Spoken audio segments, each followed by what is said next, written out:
總價100萬就可以買到我身後嘅雅基樂早期嘅雙拼別墅啊！呢度建築面積咧係146方，佔地咧180方啊！喺我前花園咧係450平方嘅，呢個位置咧泊部車入嚟都冇問題嘅。側花園加埋後花園咧係將近100個平方嘅。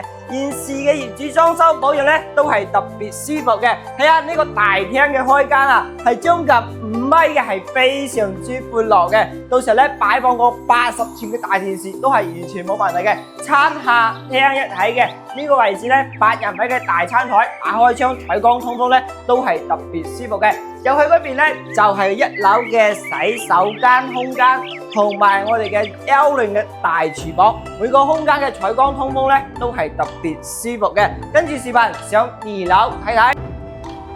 2樓咧係做翻3房2衛嘅，先睇下呢一間客房先啦。現時係擺咗2鋪嘅1米床嘅，採光咧都係特別靚嘅。呢一間咧稍微大翻少少，1.5米大床咧都可以安排上嘅，採光又特別靚，因為佢屬於雙拼別墅嚟嘅。睇下我哋主人房，現時係冇開燈嘅情況下，採光都係特別靚嘅。睇下呢一排嘅衣櫃位啦，旁邊咧就係我哋嘅乾濕分區嘅洗手間啦。到時候咧可以擺放個2米嘅大床。呢邊咧擺2個床頭櫃，空間仲有咁舒服。呢邊咧仲有一個陽台，望出個視野景觀咧都係特別舒服嘅。